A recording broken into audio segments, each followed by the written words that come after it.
Ladies and gentlemen, I'm Hatty's dad, Keith, or if you're a registrar, Kevin.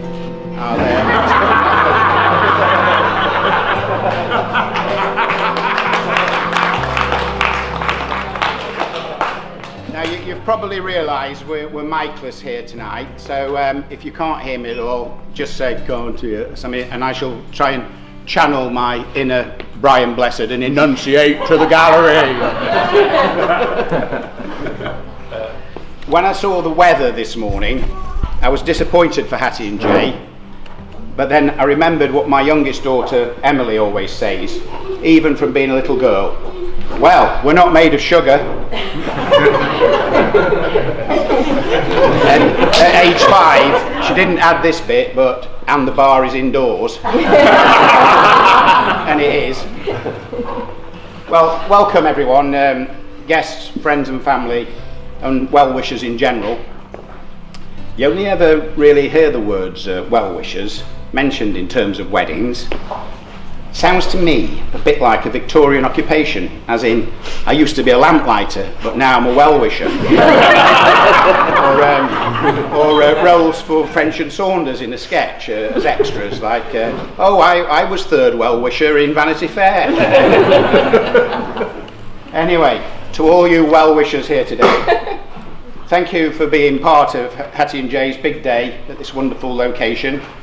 I'd like to thank everybody who's had a role in bringing all this together today. I know that Emily in particular has put a lot of effort into making this a relaxed and enjoyable celebration for Hatty and Jay and everyone here, and I think you'll agree it's been brilliant so far.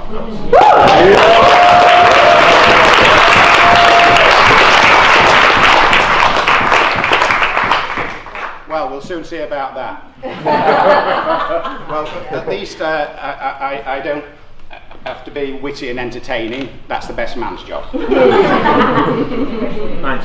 Now, I've been told that this is not to be my usual Golf Society speech, so I've got to tailor it accordingly.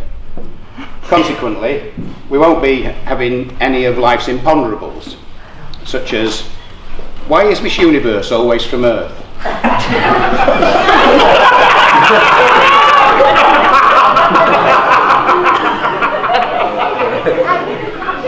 Why did kamikaze pilots wear safety helmets? And how do spies know when they're out of invisible ink?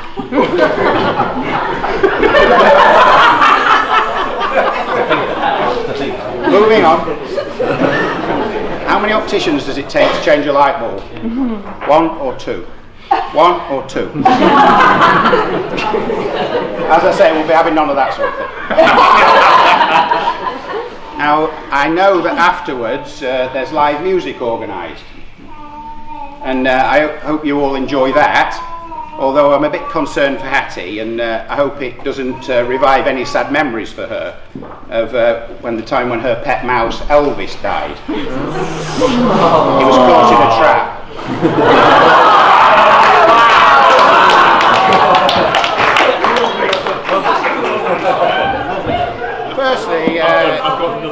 Firstly, a bit of background to Hatty and Jay's relationship.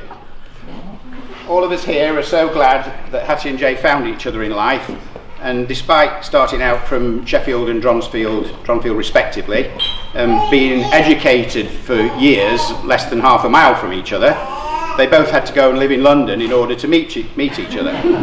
Now, I know that both Hatty and Jay love London, and we're very happy there, especially when they lived in Clapham, or Clam as it's known to some of its more social climbing residents. I'm sure we're all pleased that they did find each other, and some of us are even more pleased that they've returned to this area of exotic splendour and to their relatives and friends in the north. That reminds me of Hatty's story when she was in Sheffield, and her friend Charlotte Forbes from Surbiton called Hatty to arrange to meet up, as Charlotte had meetings in the north. I think they turned out to be Liverpool and Manchester, but anyway, Charlotte said, "Hatty, I'm in the north, can we meet up?" "Sure." No, she didn't say sure because she's not Irish. Hatty said, no problem. I'll wait for you on a street corner in the north. You can't miss me. But Hatty, in particular, loved her time at Capella. Ladies and gentlemen, in the house tonight, Capella, all the way from that London. And I know that Hatty was very enthusiastic and proud of her work there, and we're pleased to see her return now. But they say that a daughter's a little girl who, if you're lucky, grows up to be your best friend. Well, I've been doubly lucky in having two daughters, Emily and Hatty, in that role, and I'm so pleased that they seem to be getting more like best friends with each other. And of course, if they get older, but that has the ironic laughter. And the fact that they're best friends now has the added bonus that at Christmas we can just wrap up a load of alcohol, food and cosmetics and they'll divvy them up between them, usually in a friendly manner. We come now to that section that Hatty will be especially looking forward to. It is headed Hatty Stories.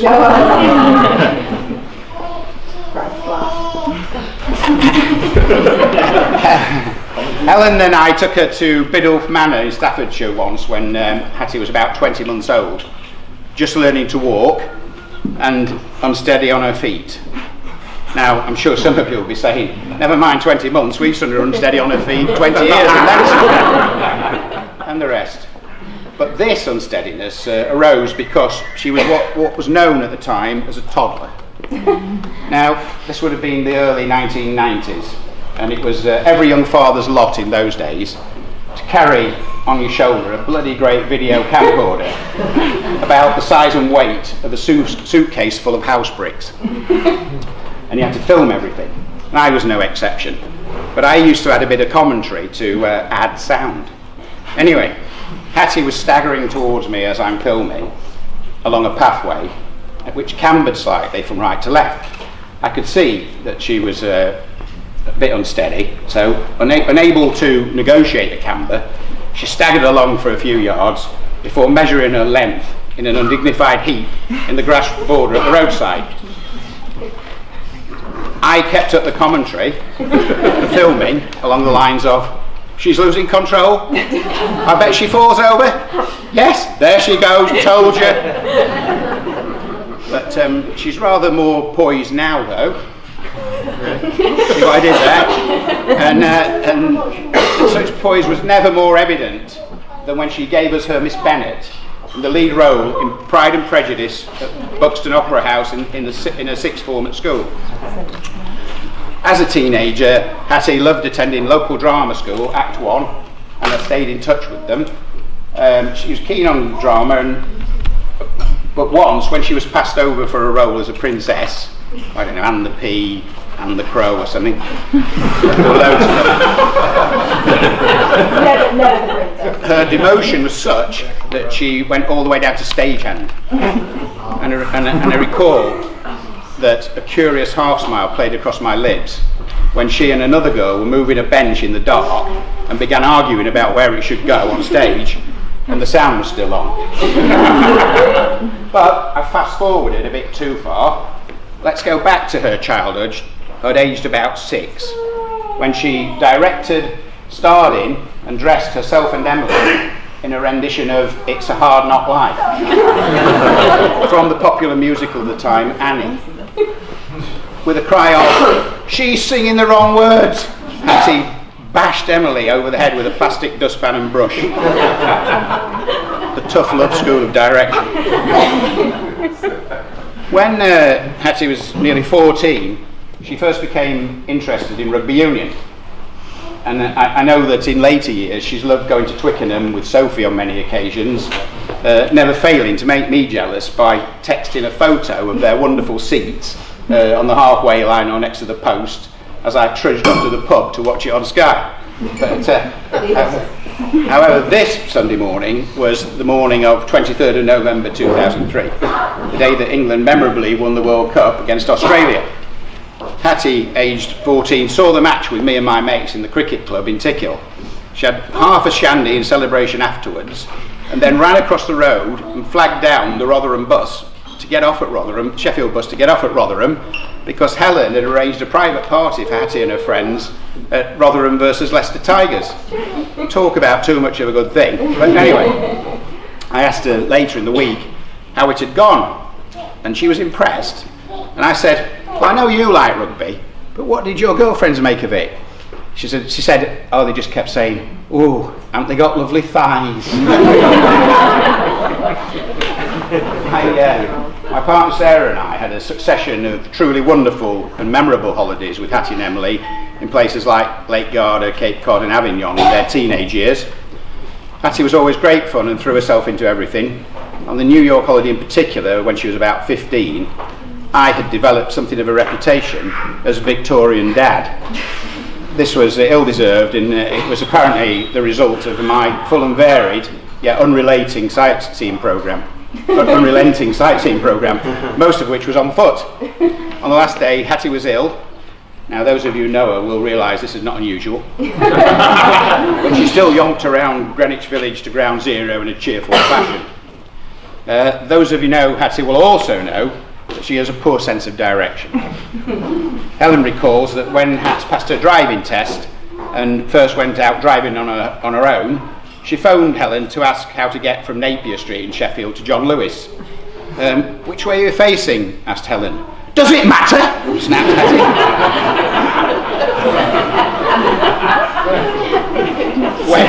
When Hats was a student, she phoned Helen, who was working in London, explaining that she, Hats, was in Sainsbury's, and did Helen know where the bacon was?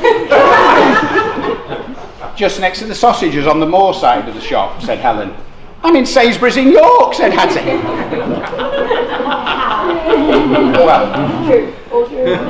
Well, that's a flavour of Hat's character, although it hardly scratches the surface of how much I love her and how proud of her I am, today especially.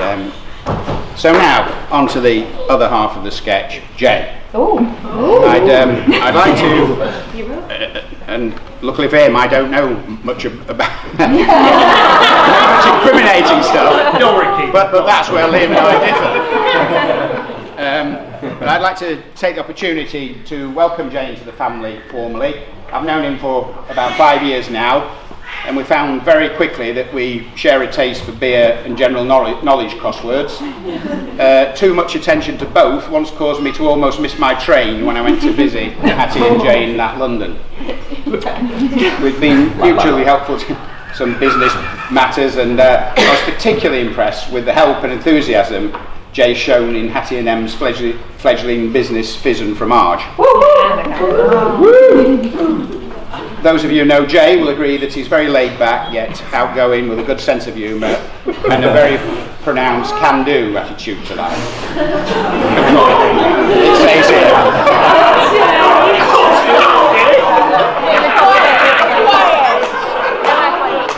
Am I in the right room? This is going I'm sure that he knows he's a very fortunate man to have found Hattie, and I know we'll make her happy. I'm being asked to wind this up now on grounds of illness and fatigue. It seems you're sick and tired of me. So, as they set out on their journey through life together, Jay and Hattie have their dreams and plans, and everyone here, I'm sure, wishes them well and joy in achieving those. So, if you'd all please raise your glasses to Hattie and Jay. May you fill each other's life with joy. Ladies and gentlemen, I give you the bride and groom, Hattie and Jay.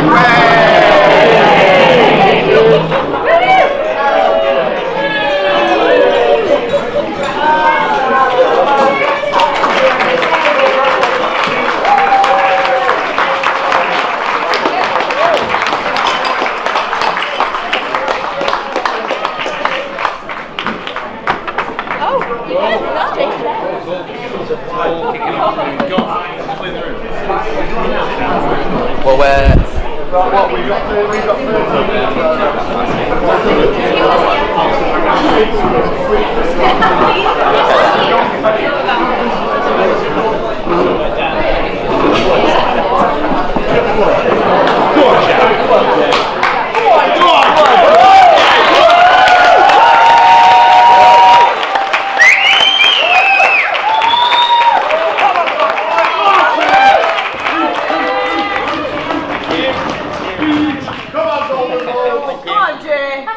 thought that went rather well. So I'd like to start by thanking Keith for that wonderful speech. I am a little bit concerned he's going to take some of those kind words back once he's heard Liam's speech. But we'll take the risk.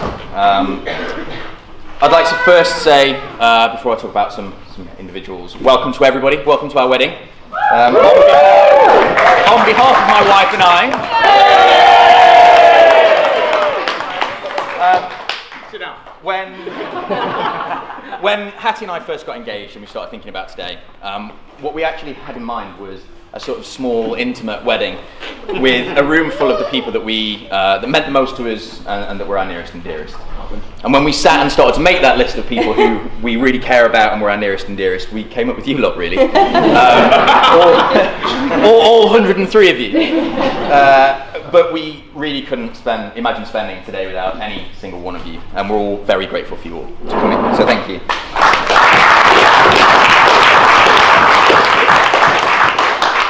But I've got a bunch of individual thank yous to say. Now, this is ordinarily the sort of list that I would check with Hattie, but it's not very traditional for me to have done so on this occasion. Okay. So if I've forgotten anybody, forgive me. Pick it up with me later. Yeah, you'll pick it up with Hattie later, and you will be thanked, I'm sure. Firstly, to the Hodstock Priory team, I'm sure you'll all agree that today is a wonderful place to have spent today. They've done an amazing job. Henry, who you've met, and Stacey, who's been the powerhouse behind today, have done an amazing job, and Vicky, who is around somewhere, I think. To our photographer Duncan. Dunk, wherever he is. There we go. Duncan is not only an amazing photographer and will do a great job today, but he's also just had his baby, and that notwithstanding, he hasn't missed a beat and has always been there for us to answer any questions and has been fantastic. Likewise, a big hello and thank you to our videographer Anne, who is just here, who is capturing everything. And that's particularly directed towards you, Jack Morris. In 10 years' time when I show this video to our children, nobody wants to see a picture of your arse. So behave yourself. Not happening. To our friends, we say thank you, whether you're university friends, work friends, school friends, family friends, and anybody that falls in between the cracks there. We've got today with us people from London, people from Paris, we have people from Lanzarote who come to join us. We've got Leeds, Bristol, Manchester, Tickhill, Moultrie. So people have come from far and wide to spend today with us, and we're incredibly grateful that you've all come from where you've come to join us for our special day. So thank you for turning up, really.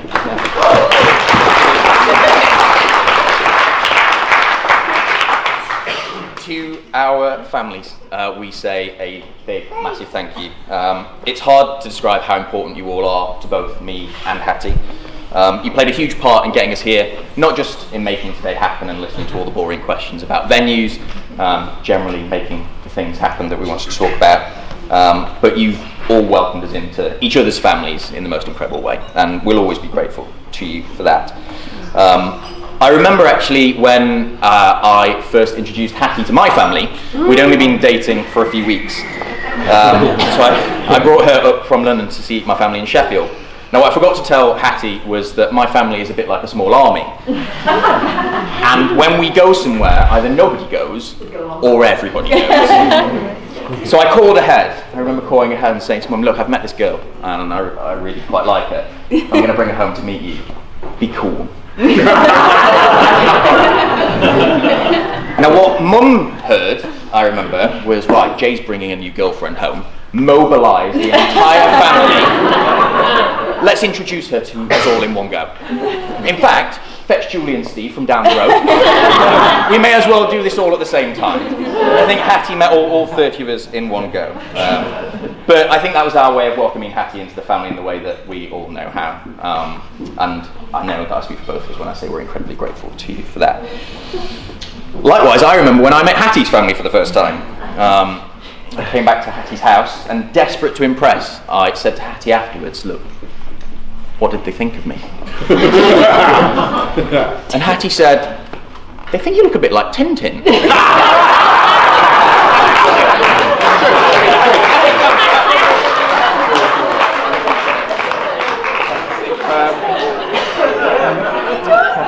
does. Get your dog out. So we were off to a good start. I mean, I'll take that. But again, to Hatty's family, you welcomed me in straight away. I've always felt part of your family. And I'm very grateful to you for that. So thank you.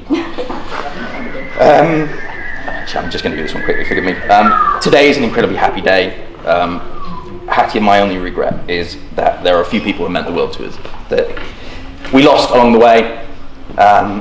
To Hatty's Uncle John, to my Uncle Tony, and to my granddad. We miss you and we wish you were here.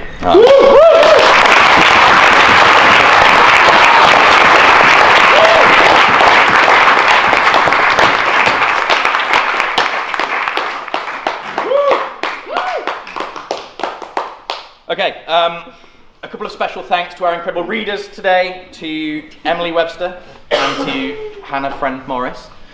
I'm sure you'll all agree they did an incredible job. So, Emily, Em is not just Hatty's sister, or the tour de force behind the bridesmaid team, but she's also an incredible friend to both of us. And Hatty and I have said a bunch of different times that since we moved back to Sheffield, one of the most amazing things about that is we've been able to spend far more time with you and Ben, not just as family, but also as really good mates. We look forward to doing that a lot more in the years to come. And to Hannah, Matt is obviously one of my best men, but it was... Hello, Sydney. Not interested in pies. Matt is obviously one of my best men, but it was inconceivable to us that you wouldn't have been involved in today in some way. You're an incredible friend to us both. You are loyal, brutally honest.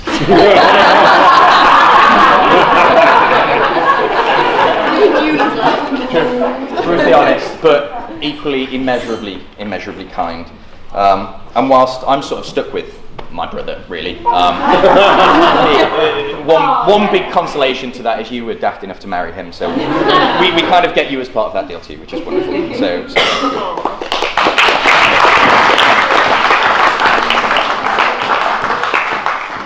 to my groomsmen, to Neil, Soars and Cal, a big thank you for all your hard work today and for everything before.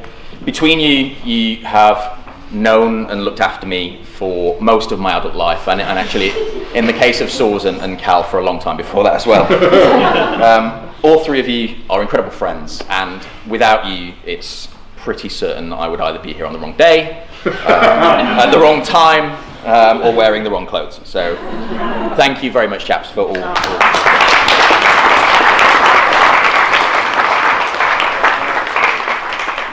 To Hatty's bridesmaids, who are... Here and here. Oh, yes. So Hatty's bridesmaids. Em, Laura, Sophie, Helen, you all look incredibly beautiful today. I know that we all think of that.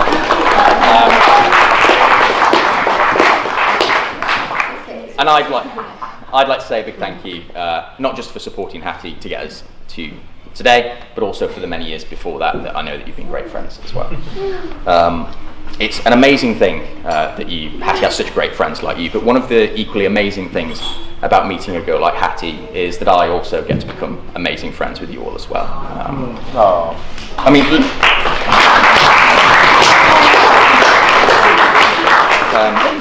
I would just say that Laura had very little choice in that because she married my best mate.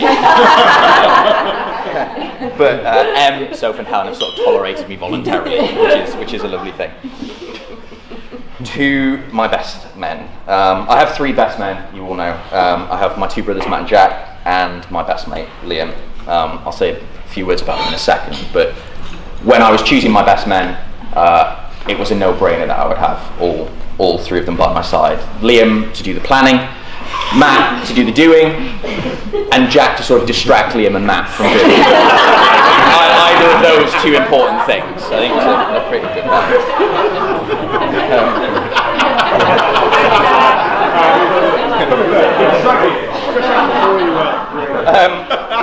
So, just say a few words about my brothers.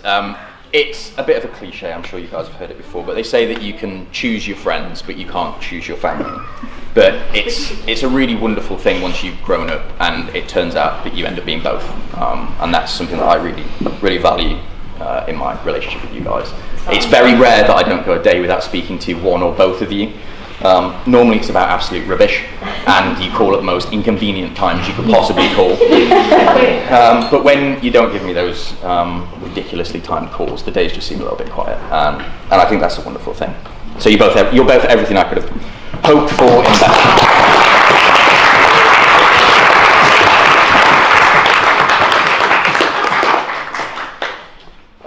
Which brings us to Liam. So Liam and I have been friends for longer than I care to remember. And if Hatty, we'll talk about this in some detail later, if Hatty deserves a gold medal for marrying me today, then Liam in the same competition definitely deserves the silver. For performing a similar role to Hatty for some years before she arrived. Now, I think the Sheffield lot will agree that Liam is often behind much of the planning that leads to the events and the things that we do and that have created all the memories that we've all come to cherish. And I think Liam and the Sheffield lot will also agree that the biggest risk factor behind all of those plans is normally me. It's me turning up again at the wrong time, on the wrong date, in the wrong clothes. Sometimes I turn up on the right date at the right time, but I'm not really sure what I'm doing there.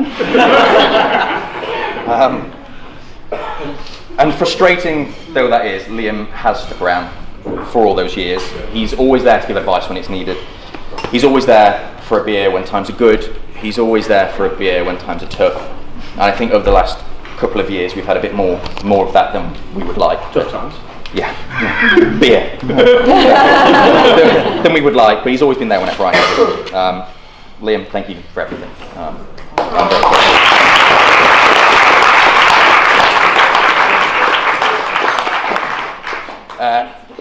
To our parents, we would like to both say an enormous thank you for everything that you've done. Without all of you, today just wouldn't have been possible. It wouldn't have happened. You've supported us every step of the way. Again, viewing venues, doing things to support us. And often that thing has just been having a glass of wine with us or a few glasses of gin and tonic. And just telling us that everything's going to be all right in the end. And that's meant the world to us. So we both say a huge thank you for that.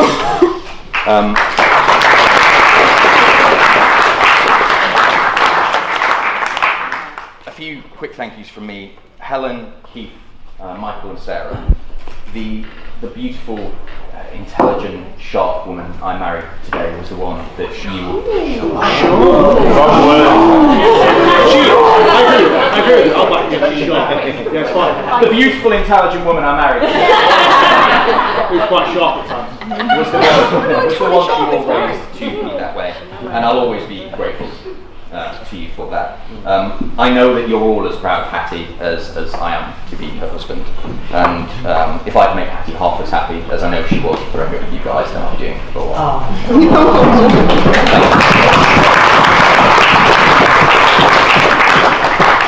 To my own parents, again, a huge thanks for welcoming Hatty into our family. We've spoken about some of the flaws that I have that you haven't managed to knock out of me as I was growing up. But what I do know is that you all raised me to be kind, to be honest, to be respectful, and to try not to take life as seriously as others might if you don't have to. And I think there's probably a good chance that it's those things that meant I could make a girl like Hatty take a chance on a bloke like me. So, thank you.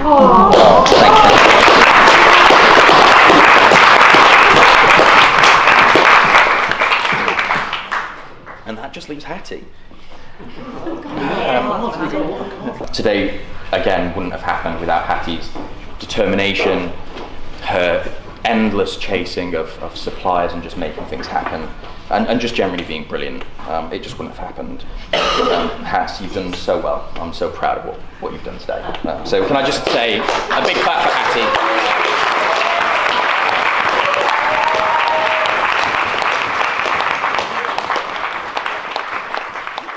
Okay, so this will come as a big shock to everyone in the room, I think. I'm not the easiest man in the world to live with.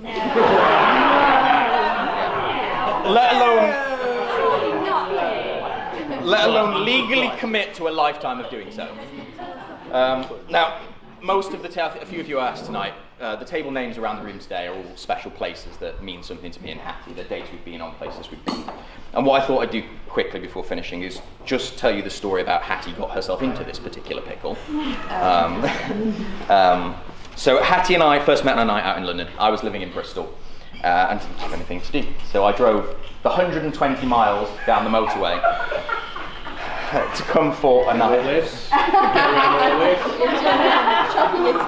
There we go. To come for a night out with Liam, Laura and Jack. And we went to Ipsos, wherever you guys are in the room. There you go. We went to the Avalon for a drink, which was a pub nearby, and that's where I met this girl called Hatty. Now, it didn't take me very long that night to do something that I thought was really ballsy, but I've since been told was a little bit keen. And that was to text Neil Robb and say, Neil, I think I've met the future Mrs. Morris.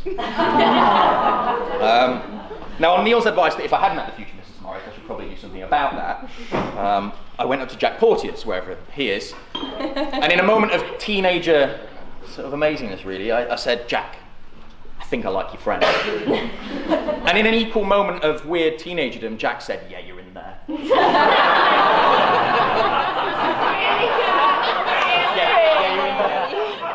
Sounds exactly like it.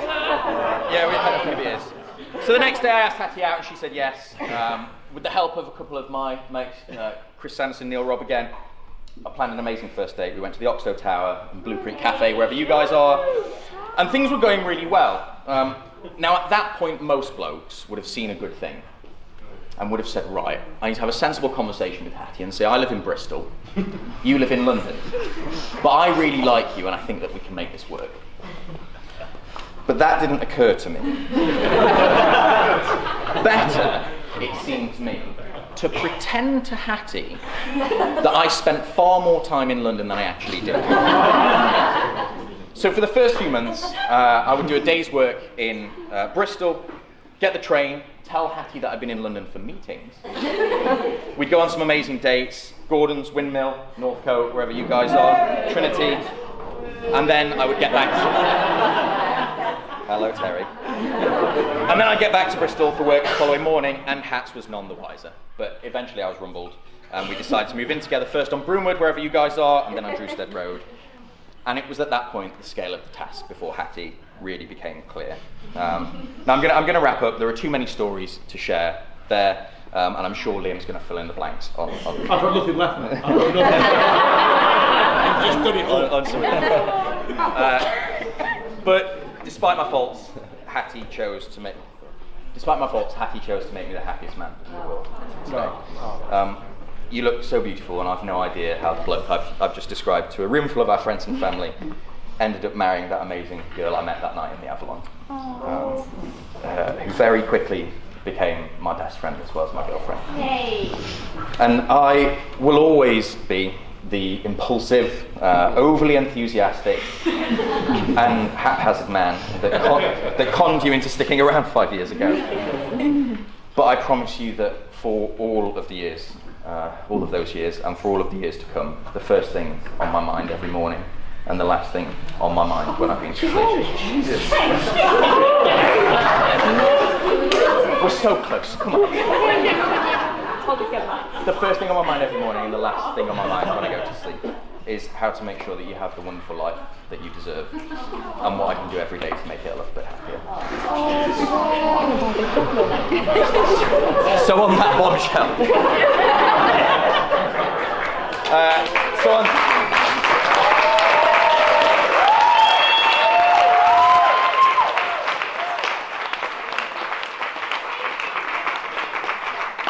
So on that bombshell, I'd like you all to join me in raising a glass.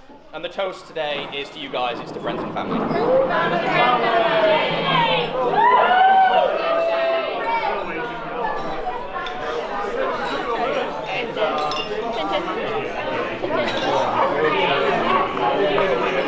Oh, wait!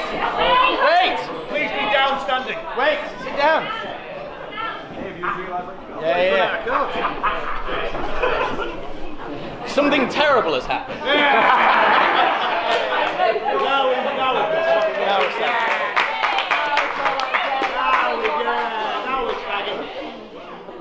we're back to our parents. Yeah.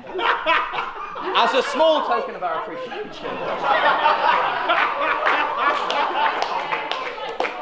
we've got you a small gift. So I've got an army of groomsmen who, yes, go. Go, execute. I was trying to, like, you forget that. I was going to roll.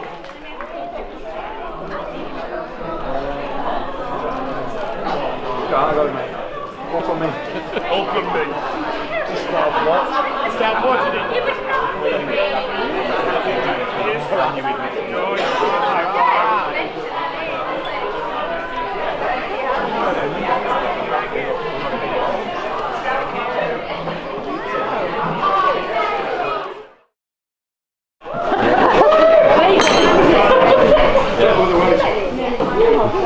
I've waited long enough and ripped half my material off as we go out. Right. Count's not fair. Good evening, everybody. For those of you who have bets, probably half them at this stage.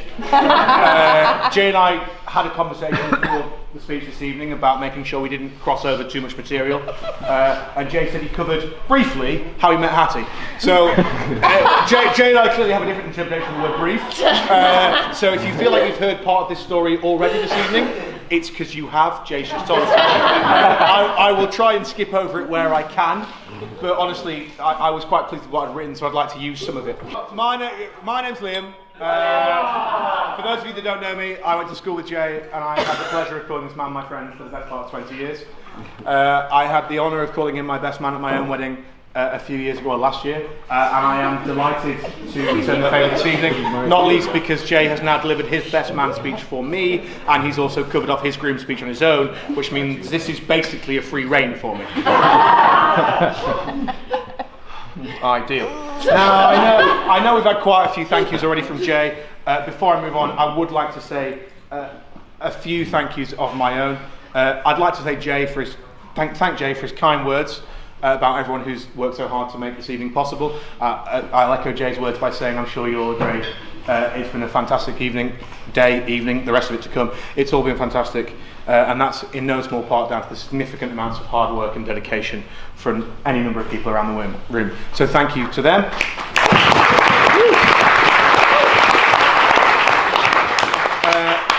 As is traditional, I would particularly like to thank Jay for his toast to the bridesmaids. Again, I'm sure you would all agree, they all look fantastic. Not quite as wonderful as our wonderful bride, but still, please join me in raising your glasses quickly to the bridesmaids. To the bridesmaids. So that's the first thanks out of the way. The second one, it says here it's for you, Okay. Jay, but seriously, tweed in this weather? I'm thanking you for that. Apparently I am. Apparently I said thank you, right. So when I've cooled down a little bit, I would like to say I am terribly honoured to be stood here as you marry your best friend. Especially that's you in this nutshell. We'll cover that No, later. I know, But that's why you. it's funny. That is you. Don't worry, we won't fight. Especially given you are surrounded in this room by any number of people who are worthy of being called best men. Indeed, on this table, there are two others that you have appointed your best men, and are worthy of being called so. And as you covered so eloquently in your speech, you are surrounded by many great friends. A special thanks from me to Jack and to Matt, or EVJ as we like to call him. I'll let Jack explain.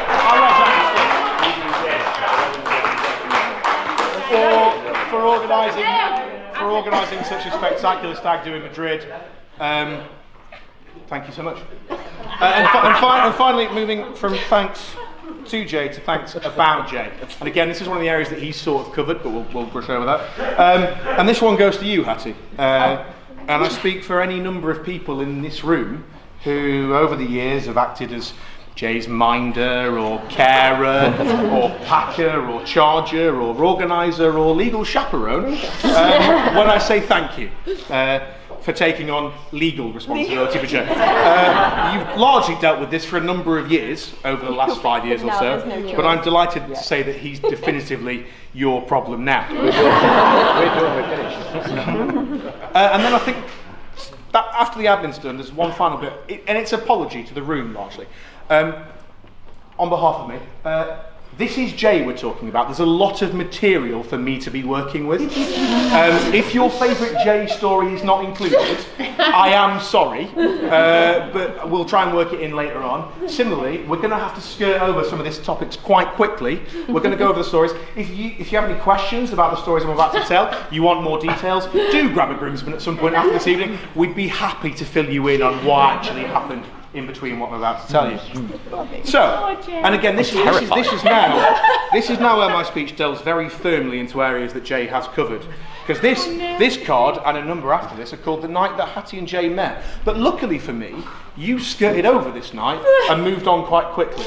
Whereas I'm gonna focus a bit quickly. But don't worry, Hatty, it's not that story. It's not that story, Hatty. And you can lower that eyebrow. As far as I'm aware, it's a story you don't know. It's a story that I'm not sure he can remember. So you can put your panic back in its box.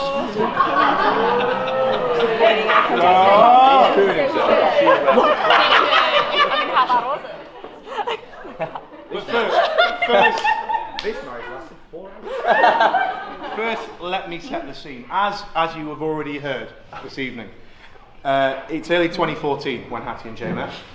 Laura and I had just moved to London, and again, this is an element of my speech that's going to be largely ruined, but there are tables that feature in the next part of the speech that I was going to introduce you to the room and say hello. But this was, again, something that Jason was going to deal with briefly, but we've covered that off. So Laura and I have moved into our new flat in the Ipsos building. Yay. Ipsos table, well done, yeah. And we moved in with our good friend Jack, who actually appeared later on in the story that Jay told. Now, good friends with Hatty. Now, one weekend, Laura's away, Jay comes to London, we've covered this off. I'll rip this up. Now, actually, what you didn't cover, actually, was I invited Jay over to London, early January 2014. What arrived was quite a surprise to me. For early 2014 was an era of Bristol Jay. Now, I don't know if you all can remember Bristol Jay or even met Bristol Jay, but Bristol Jay was a man with trendy clothes, fabulous haircuts, and somewhat overpriced cars that he'd spent his entire Bristol relocation budget on. Now I know it's difficult to imagine that version of Jay existing, but that's what arrived on my doorstep in early 2014. Fabulous Jay.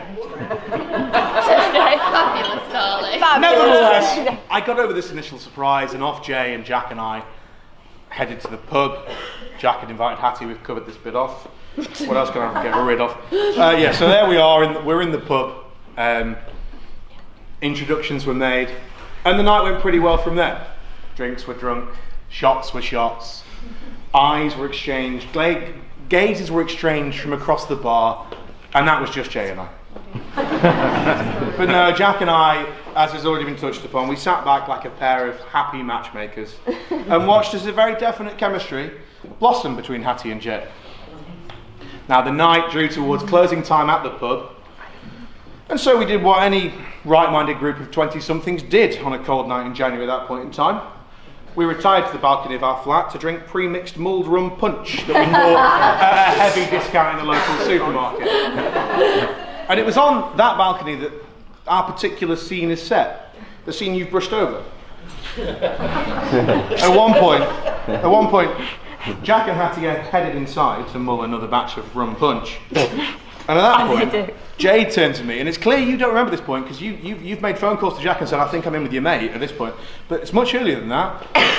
They've gone inside. This is the night you first met. They've gone inside. You turn to me with a glint in your eye, and you say, Sorry.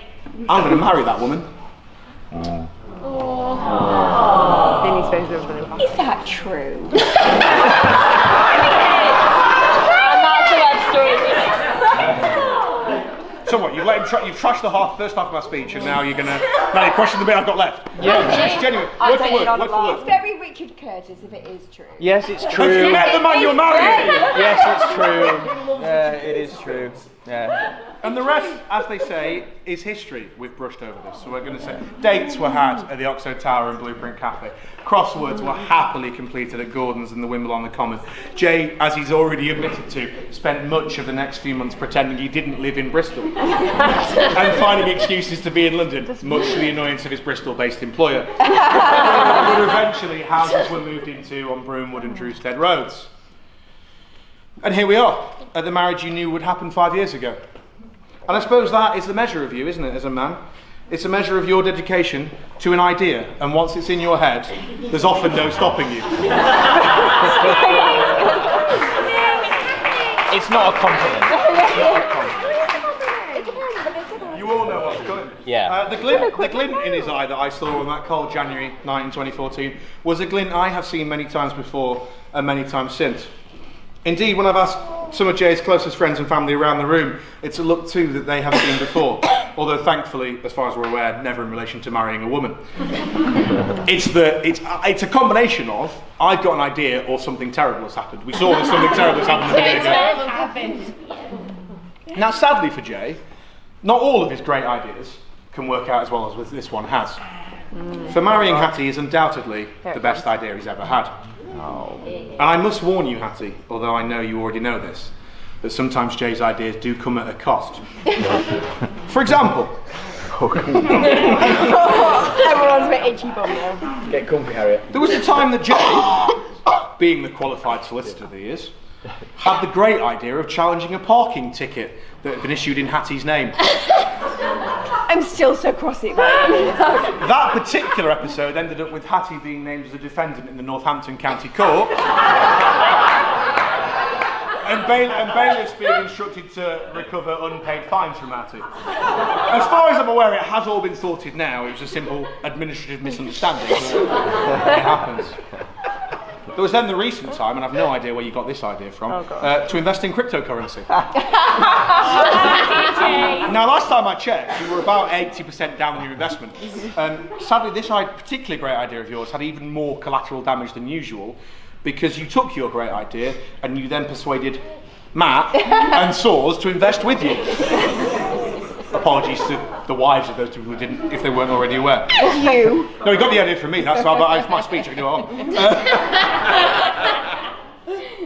Or how about, and this is an audience participation question, how about the multiple times that Jay has had the great idea of acquiring an unusually large object without any sort of plan of how he's going to transport it or where he's going to keep it? Okay, hands up at this point, and feel free to put more than one hand up if it's happened to you more than once. But hands up, Deborah. hands up Yes, if Deborah. you or your family has ever had to help Jay move a piano or a treadmill, or a bike, yeah, excellent. And keep those hands up if you're still storing a piano or a treadmill or a bike for Jay.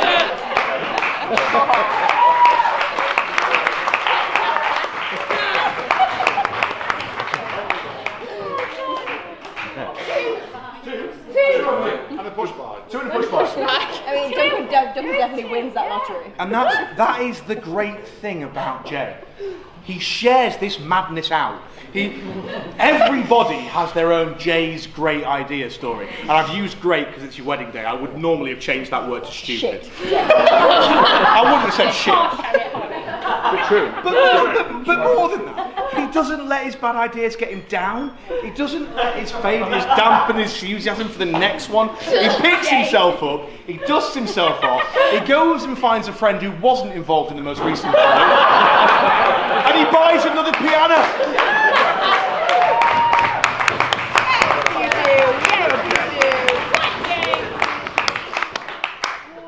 Now, I've already mentioned that Jay was my own best man at this time, well, last year, which of course meant that Jay gave his own best man speech at my wedding, as we've already covered, and was also kind or stupid enough, depending on how you look at it, to give me a copy of that speech. Now, with Jay having done all that hard work, it seemed a shame to waste it by writing my own from scratch, especially given Jay and I largely feature in many of the same stories. So in the interests of efficiency, for the next section, I've simply taken your speech and swapped our names over. So congratulations on your marriage to Laura. But joking aside, some of you will know that in Jay's speech for me, he took the opportunity to respond to a letter that I had written to him on my 21st birthday. Oh, his 21st birthday, sorry.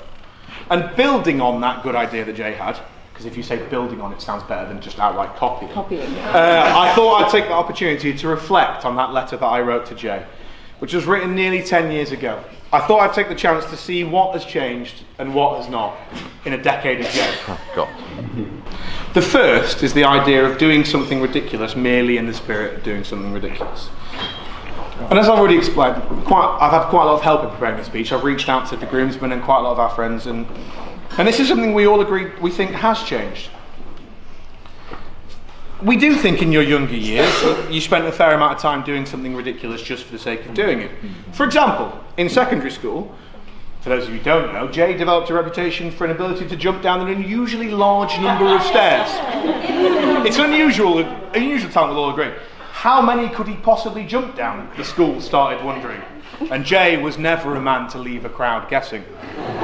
Sadly, we never found out the precise number of stairs that Jay could successfully jump down, because on his final outing, he attempted to jump down an entire flight of stairs and broke his ankle, landing a few steps short. He did 13. He broke 13? 13. The first draft is at 25. I'm glad he jumped for that. Nowadays, however, Jay seems to spend his time doing ridiculous things just to get himself out of the scrapes that he finds himself in. For example, there was a time a few years ago when Jay was running the Sheffield Half Marathon.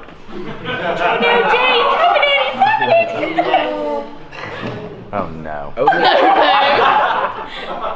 And in the waiting area before the race, Jay, being the well-prepared and experienced runner that he is, he thought to himself, Liam. I best nip to the toilet beforehand. No, is that We don't want any kind of Paula Radcliffe repeats in this situation. So off he went to relieve himself, ensuring that he wasn't punctual and disorganised. Do you not think we've covered that? Dealing with each of these in turn. Unreliable. I had written, this is a thing that I think has changed.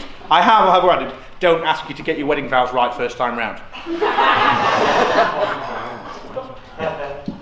So I think Jay has made some serious efforts to become more reliable, and I think the trick we've all learned is making sure that you carefully manage the tasks that you ask Jay to do. Ideally something simple, specific instructions, preferably away from distractions and with no... And how about disorganised? Disorganised, I think, is an area we'd all agree there's been absolutely no change. In a decade of Jay, this is something that has not changed. Now, I could tell you the story from last weekend, literally, about how Jay nearly missed his own stag do. But that is one that you'll have to come and quiz us about later. Because I don't think anything sums up Jay and his approach to disorganisation quite as much as your approach to the ownership of clothes. And I use the phrase ownership very, very loosely in that sense. Now, as some of you know, Jay comes to London and lives with me a few days a week. And each week I'm amazed when he manages to arrive on my doorstep with his tiny little work bag. Nothing else. Where's your stuff? I'll ask. Packed light, he'll say. Or, I left some stuff here last week. Or, I'm going to buy some stuff while I'm down here, every week, without fail, every week. Over time, his plan has become clear. He was slowly squirreling clothes out of my room and into the spare room. And when this was uncovered, he very, very kindly offered to take them back to Sheffield and wash them and then bring them back. Which you'd think, that's a nice thing to do. Sadly, once those clothes left my flat, they were never seen again. Indeed, recently Jay and I have been indulging in a bit of a pre-wedding fitness regime, and so you were encouraged to bring gym clothes down with you. One week you turned up and very proudly produced a pair of shorts out of your bag. Look! Have you remembered to bring my own shorts this week? I had to point out to you that they were the shorts that you'd borrowed from me the week before. And I'd specifically asked you not to take back to Sheffield with you to wash. And I know I'm not alone in this. So again, we're going for a spot of audience participation. A quick show of hands if Jay has ever borrowed clothes from you. Yeah, there's a lot around the room. And then keep those hands up if you've ever got all of those clothes back. Oh, most of the hands have got. You got all your clothes back. I know for a fact you did not. I know you did not. And I think that's I'm still washing your pants, Jack. That's what I'm saying. It's a familiar tale for all. In a non-weird way. Indeed, as far as any of us can tell, the only clothes that Jay has ever owned for himself are the socks that he had in his teenage years. Yeah. And we all know how he treated them.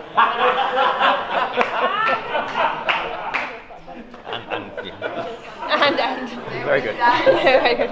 And. It's safe from it. I would, however. I'd like to finish with responding to some words that you gave to me on my own wedding day last year.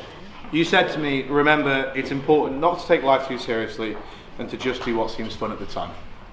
That would not be possible without friends like you. You make the world around you a little bit sillier and a little bit happier. That is a wonderful thing for which I thank you on behalf of myself and any number of people in this room. I ask that you never change, even on this new adventure with Hatty on which you now embark. I am, however, confident that you won't. For you, Hatty, in addition to all the joy and happiness you bring to others, not least for your inability to read crossword clues, you make him even happier and you make him even sillier. For that, I thank you. For looking after my best friend, for making him a better version of himself. I could not think of a better person to hand him over to, and I could not be happier for the two of you getting to spend the rest of your lives together. I wish you a lifetime of love, laughter and happiness, and I greatly look forward to sharing it all with you over the years to come, whether you like it or not.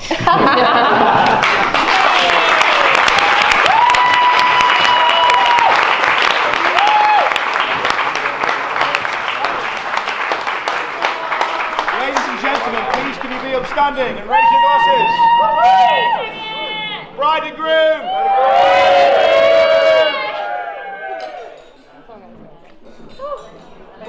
Cal, where are you? Now as ushers, can you all get out, please? Yeah, we need to. Pace now, right? Steve. Cal. Hello.